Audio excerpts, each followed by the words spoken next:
unlocking the secrets of an ancient, nearly forgotten language. There are clues in the chants of a church congregation.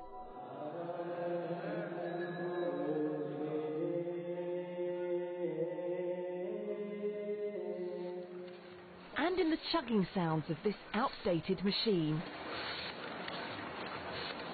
seeming to gasp for air, as it works overtime to preserve not just a language, but a country's link to its distant past.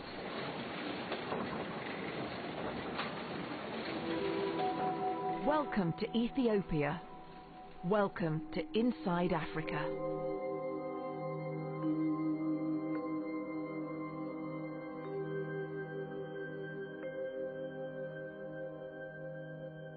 He sits in relative darkness and complete silence. His hand is steady, his mind intensely focused. There's an artistry to this man's work, but also a technical side, an attention to detail that is essential.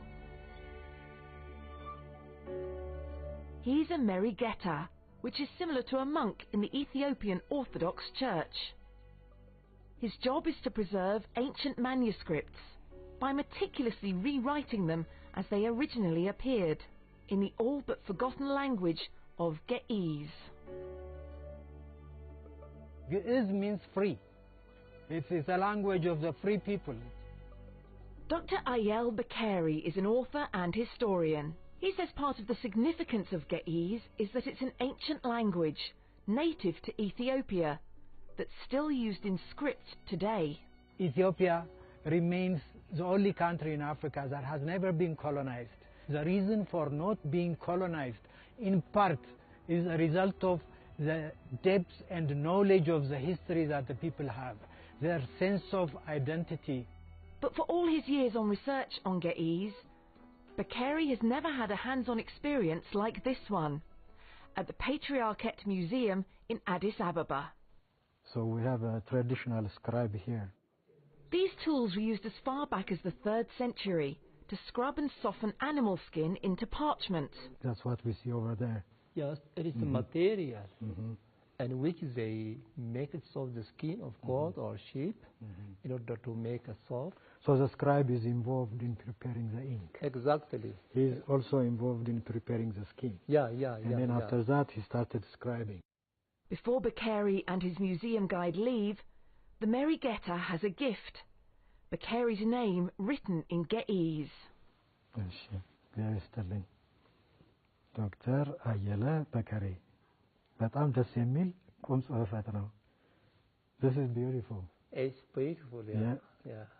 Most researchers who've done work on the writing system, that's how they characterize it. They say elegant.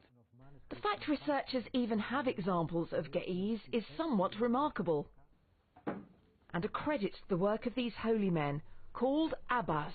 They stay here for many years, just in keeping and arranging the ancient parchments of the Ethiopian Church. That includes writings from the time of Jesus and earlier. The script, we can definitely say, we can trace it back to what we call pre-Aksumite period. So when we talk about pre-Aksumite period, we're talking about at least 1500 to 1000 BC, during that time period. Yes, beautiful pictures. Yeah, researchers believe most Ethiopians spoke Ge'ez until somewhere between the 10th and 12th centuries AD. Since then, the Ethiopian Orthodox Church has been a guardian of the language. Great collection of manuscripts here, right? Could you please tell me what these manuscripts are? Manuscripts are prepared from skin of goat and sheep. For example, here we have an ancient parchment which is written by ancient fathers of the Ethiopian Church. Few people, even experts like Bakeri, ever get this close to such history. Would you mind if I can hold it? I will be very careful. You can hold it. This is so delicate. Yeah, keep it careful. Yeah, I'll be holding it carefully. This is the first time that I had something in my hand, Wow. an ancient manuscript. This is beautiful. So what's this hole right here? Just when they slaughter the sheep or goat, maybe the knife, maybe the knife. The knife mistakenly cuts the skin, right? The skin, that's the reason. But still, they manage to use it, right? Yeah, they manage to use it. They manage to make a folio out of it, right? Yeah. And the parchment is held up incredibly well. This is from the 11th century AD. So these are actually not just simply religious manuscripts. These are also secular manuscripts. Secular They tell us about the history of Ethiopia. The history of Ethiopia, about medicine, as you said earlier, about medicine, about philosophy. And literature too. Literature too, exactly, yeah. The pages give insight into a developed Ethiopian culture that some historians say rivaled societies in Rome and Greece, but for unknown reasons vanished around the same time most people stopped speaking the language, between the 10th and 12th centuries. Thanks to these writings, we see how the people monitored stars, how they used a calendar to track time, and how they worshipped. This is a very important reference point to our history. It is also important documents that help us connect to the rest of the world. That's how significant this place is. The writing system is different from the other writing systems, especially from Latin, from Greek writing, because the Greek or the Latin is alphabetic. You know, it's a kind of writing system where the vowels and the consonants are separate. But as in our case, we have a syllabic system, meaning for every sound in the language, we have characters. Touching a piece of his country's history has only strengthened Bakeri's opinion that the little-known language of Ge'ez is key to understanding Ethiopia. So thank you so much for showing me this. This is a special treat. I highly appreciate it.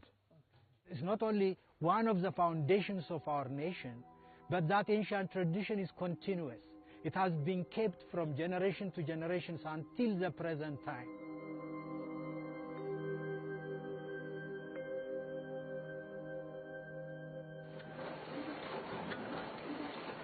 This machine is helping continue the tradition.